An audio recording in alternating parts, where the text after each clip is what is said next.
ಹೇಗಿದ್ದೀರಾ? ಇವತ್ತು ನಾನು ನಿಮಗೆ ಸಿಂಪಲ್ಲಾಗಿ ಮೆಂತ್ಯ ಹಿಟ್ಟಿನ ಗೊಜ್ಜು ಮಾಡೋದನ್ನು ಹೇಳ್ಕೊಡ್ತೀನಿ. ಮೆಂತ್ಯ ಹಿಟ್ಟಿನ ಗೊಜ್ಜಿಗೆ ಬೇಕಾಗಿರೋದೇನಪ್ಪ ಅಂತಂದರೆ, ಫಸ್ಟು ಒಂದು ಸ್ವಲ್ಪ ಬೆಲ್ಲ ತೊಗೊಂಡಿದ್ದೀನಿ. ಬೆಲ್ಲ ಒಂದು 2-3 ಸ್ಪೂನು. ಏಕೆ ಅಂತಂದರೆ ನಾನು ಇದು ಹುಣಸೆಹಣ್ಣು ಹುಣಸೆಹಣ್ಣು ಸ್ವಲ್ಪ ತೊಗೊಂಡಿದ್ದೀನಿ. ಅದಕ್ಕಾಗುವಷ್ಟು ಬೆಲ್ಲ ತೊಗೊಂಡಿದ್ದೀನಿ. ಮತ್ತು ಒಗ್ಗರಣೆಗೆ ಸಾಸಿವೆ, ಎಣ್ಣೆ, ಕರಿಬೇವಿನ ಸೊಪ್ಪು, ಒಂದೆರಡು ಮೆಣಸಿನ್ಕಾಯಿ, ಒಣಮೆಣ್ಸಿನ್ಕಾಯಿ, ರುಚಿಗೆ ತಕ್ಕಷ್ಟು ಉಪ್ಪು ಜಾಸ್ತಿ ಬೇಡ. ಏಕೆ ಅಂತಂದರೆ ಮೆಂತ್ಯ ಹಿಟ್ಟಿಗೆ ಆಲ್ರೆಡಿ ಉಪ್ಪು ಹಾಕ್ಕೊಂಡಿರ್ತೀವಲ್ವ, ಅದಕ್ಕೋಸ್ಕರ ಉಪ್ಪನ್ನ ನೋಡಿಕೊಂಡು ನಮ್ಗೆ ಎಷ್ಟು ಬೇಕೋ ಅಷ್ಟನ್ನು ಹಾಕ್ಕೊಂಡ್ರೆ ಸಾಕು. ಮತ್ತು ಇಲ್ಲಿ ನಾನು ಹುಣಸೆಹಣ್ಣು ನೀರು ಹೀಚ್ಕೊಂಡಿದ್ದೀನಿ. ಹುಣಸೆಹಣ್ಣು ನೀರಿದು ಈ ಹುಣಸೆಹಣ್ಣು ನೀರು ಏನು ಅಂತಂದರೆ ಜಾಸ್ತಿ ಹುಣಸೆಹಣ್ಣು ಹಾಕ್ಕೋಬಾರ್ದು, ಯಾಕೆಂದರೆ ಹುಳಿ ಬಂದ್ಬಿಡುತ್ತೆ. ಅದಕ್ಕೆ ನೋಡಿಕೊಂಡು ನಮಗೆ ಎಷ್ಟು ಬೇಕೋ ಅಷ್ಟು ರುಚಿಗೆ ತಕ್ಕಷ್ಟು ಒಂದು ಸ್ವಲ್ಪ ಹಾಕ್ಕೊಂಡ್ರೆ, ಒಂದು ನಿಂಬೆಹಣ್ಣು ಗಾತ್ರ ಹಾಕ್ಕೊಂಡ್ರೆ ಸಾಕು. ಈಗೇನು ಮಾಡೋಣ ಅಂತಂದರೆ, ಇದು ತುಂಬ ಸುಲಭ. ಮತ್ತು ಇನ್ನೊಂದು ಏನಪ್ಪ ಅಂತಂದರೆ, ಈ ಮೆಂತ್ಯ ಹಿಟ್ಟಿನ ಗೊಜ್ಜೇನು ಗೊತ್ತಾ, ಈ ಶುಗರ್ ಇರೋರಿಗಂತೂ ತುಂಬ ಒಳ್ಳೆಯದು. ಆದ್ದರಿಂದ ಇದು ಮೆಂತ್ಯ ಹಿಟ್ಟು ನಾವು ಪ್ರತಿದಿನ ಮಾಡ್ಕೊಂಡು ತಿಂದರೂ ಕೂಡ ಆರಾಮಾಗಿ ಏನೂ ತೊಂದರೆ ಇಲ್ಲ, ಮತ್ತು ಆರೋಗ್ಯವಾಗಿರ್ತೀವಿ, ನಾವೇನು ತೊಂದರೆ ಇರಲ್ಲ. ಮತ್ತು ಶುಗರ್ಗೆ ತುಂಬ ಒಳ್ಳೆಯದು. ಈ ಫಸ್ಟು ನಾನು ಏನು ಮಾಡ್ತೀನಿ ಅಂತಂದರೆ, ನೋಡಿರಿ, ಮೆಂತ್ಯ ಹಿಟ್ಟನ್ನು ಈ ಹುಣಸೆ ರಸ ಇರುತ್ತಲ್ಲ ಅದರೊಳಗೆ ಹಾಕ್ಕೊತೀನಿ. ಅದು ನೋಡಿಕೊಂಡು ನಮ್ಗೆ ಎಷ್ಟು ಬೇಕೋ ಅಷ್ಟು ಹುಣಸೆ ರಸ ಎಷ್ಟಿರುತ್ತೋ ಅಷ್ಟಕ್ಕೆ ನೋಡಿಕೊಂಡು ಹಾಕ್ಕೋಬೋದು. ಈಗ ನಾನಿಲ್ಲಿ ಒಂದು 4 ಸ್ಪೂನ್ ಹಾಕ್ಕೊತೀನಿ. ಬೇಕಾದರೆ ಆಮೇಲಿಂದ ಹಾಕ್ಕೋಬೋದು. ಈಗ ಒಂದು 4 ಸ್ಪೂನು, ಬೇಕಾದರೆ ಇನ್ನೂ 1 ಸ್ಪೂನು, ಒಂದು 5 ಸ್ಪೂನು ಹಾಕ್ಕೊತೀನಿ. ಮತ್ತು ಸ್ವಲ್ಪ ಇದಕ್ಕೆ ಉಪ್ಪು ಹಾಕ್ಕೊತೀನಿ, ಉಪ್ಪು ಸೇರಿಸ್ಕೊತೀನಿ. ಜಾಸ್ತಿ ಬೇಡ, ಯಾಕೆ ಅಂತಂದರೆ ಇದು ಮೆಂತ್ಯ ಹಿಟ್ಟಿಗೆ ಹಾಕಿರ್ತಾರಲ್ವ, ಅದಕ್ಕೋಸ್ಕರ ಉಪ್ಪೇನು ಜಾಸ್ತಿ ಬೇಡ. ಮತ್ತು ಇದ್ರ ಜೊತೆ ಈ ಬೆಲ್ಲನ ಕೂಡ ಇದಕ್ಕೆ ಸೇರಿಸ್ಕೋಬೋದು. ಬೆಲ್ಲನೂ ಇದಕ್ಕೆ ಹಾಕ್ಬಿಟ್ಟು ಚೆನ್ನಾಗಿ ಮಿಕ್ಸ್ ಮಾಡ್ಕೊಳ್ಳೋದು.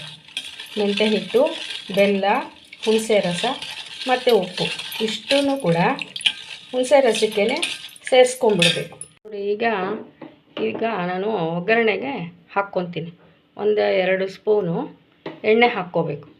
ಒಗ್ಗರಣೆಗೆ 2 ಸ್ಪೂನು ಹಾಕ್ಕೋಬೋದು, ಬೇಕಾದರೆ ಇನ್ನೂ 1 ಸ್ಪೂನ್ ಹಾಕ್ಕೊಂಡ್ರೂ ಚೆನ್ನಾಗಿರುತ್ತೆ, ಏನು ತೊಂದರೆ ಇಲ್ಲ. ಎಣ್ಣೆ ಹಾಕ್ಕೊಂಡಿದ್ದೀನಿ. ಇದು ಒಗ್ಗರಣೆ ಮಾಡ್ಕೊಂಬಿಟ್ಟು ಇದಕ್ಕೆ ಸ್ವಲ್ಪ ಹಿಂಗೆ ಹಾಕಿದ್ರೂ ಚೆನ್ನಾಗಿರುತ್ತೆ. ಇಲ್ಲಾಂತಂದರೆ ಕೆಲವು ಸರಿ ಏನು ಅಂತಂದರೆ ಮೆಂತ್ಯ ಹಿಟ್ಟಿಗೆ ಹಿಂಗೆ ಹಾಕಿರ್ತಾರೆ, ಅದಕ್ಕೋಸ್ಕರ ಹಿಂಗಿನ ಅವಶ್ಯಕತೆ ಏನಿಲ್ಲ. ಬೇಕು ಅಂತಂದರೆ ರುಚಿಗೆ ಇನ್ನು ಸ್ವಲ್ಪ ನಾವು ಬೇಕಾದರೆ ಒಂದು ಚಿಟಿಕೆ ಹಾಕ್ಕೋಬೋದು, ಹಾಕ್ಕೊಂಡ್ರೆ ಚೆನ್ನಾಗಿರುತ್ತೆ. ಈಗ ಎಣ್ಣೆ ಕಾಯ್ತಾ ಇದೆ. ಎಣ್ಣೆ ಕಾದಿದ್ದಾದಮೇಲೆ ನೋಡಿ, ಈಗ ಒಂದು ಸ್ವಲ್ಪ ಸಾಸಿವೆ ಹಾಕ್ಕೊತೀನಿ. ಸ್ವಲ್ಪ ಸಾಸಿವೆ ಹಾಕ್ಕೊಂಡಿದ್ದೀನಿ. ಆಮೇಲೆ ಸಾಸಿವೆ ಹಾಕ್ತಾಯಿದೆ. ಇದಕ್ಕೆ ಸಾಸಿವೆ ಆದಮೇಲೆ ಮೆಣಸಿನ್ಕಾಯಿ ಹಾಕ್ಕೊಳ್ಳೋದು. ಮೆಣಸಿನ್ಕಾಯಿ ಮತ್ತು ಕರಿಬೇವಿನ ಸೊಪ್ಪು ಇಷ್ಟನ್ನು ಹಾಕ್ಕೊಂಡು ಚೆನ್ನಾಗಿ ಮಿಕ್ಸ್ ಮಾಡ್ಕೊಳ್ಳೋದು. ಸಣ್ಣ ಉರಿ ಇಟ್ಕೊಂಡು ಮಿಕ್ಸ್ ಮಾಡ್ಕೊಳ್ಳೋದು. ಸ್ವಲ್ಪ ಕರಿಬೇವಿನ ಸೊಪ್ಪು, ಒಣಮೆಣ್ಸಿನ್ಕಾಯಿ ಚೆನ್ನಾಗಿ ಆಗುತ್ತಲ್ಲ, ಆವಾಗ ಏನು ಮಾಡಬೇಕು ಅಂತಂದರೆ, ಇದೆಲ್ಲ ನಾವು ಮಿಕ್ಸ್ ಮಾಡ್ಕೊಂಡಿರ್ತೀವಲ್ಲ, ಮೆಂತ್ಯ ಹಿಟ್ಟು, ಬೆಲ್ಲ, ಹುಣಸೆ ರಸ ಎಲ್ಲ ಮಿಕ್ಸ್ ಮಾಡ್ಕೊಂಡಿರ್ತೀವಲ್ಲ, ಅದನ್ನು ಇದರೊಳಗೆ ಸೇರಿಸ್ಕೊಂಡ್ಬಿಡ್ಬೇಕು. ಸೇರಿಸ್ಕೊಂಡಾದ್ಮೇಲೆ ಇದನ್ನು ಸಣ್ಣ ಊರಿನಲ್ಲಿ ಕುದಿಸ್ಕೋಬೇಕು. ನೋಡಿ, ಹಾಕ್ತಾಯಿದ್ದೀನಿ ಇವಾಗ. ಇದು ಬೇಕು ಅಂತಂದರೆ, ಇದು ಕುದಿಬೇಕಾದ್ರೆ ಏನು ಅಂತಂದರೆ ಸ್ವಲ್ಪ ಗಟ್ಟಿ ಬರುತ್ತೆ.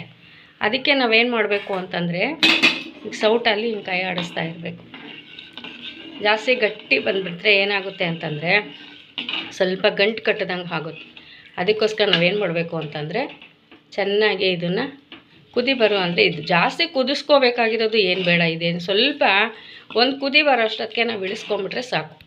ಈಗ ಇದು ಕುದೀತಾ ಇದೆ ಚೆನ್ನಾಗಿ. ಇದೇನು ಜಾಸ್ತಿ ಕುದಿಸ್ಕೋಬೇಕಾದೇನಿಲ್ಲ, ಒಂದು ಕುದಿ ಬಂದರೆ ಸಾಕು. ನೋಡಿ, ಆಗಲೇ ಗಟ್ಟಿ ಬಂದುಬಿಡ್ತಿದ್ದು. ಜಾಸ್ತಿ ಕುದಿಸ್ಬಿಟ್ರೆ ಏನಾಗುತ್ತೆ ಅಂತಂದರೆ ತುಂಬ ಗಟ್ಟಿ ಬಂದುಬಿಡುತ್ತೆ. ಅದಕ್ಕೆ ನೋಡಿಕೊಂಡು ನಮಗೆ ಯಾವ ರೀತಿ ಗೊಜ್ಜು ಥರ ಇಷ್ಟು ಮಾತ್ರ ಆದರೆ ಸಾಕು.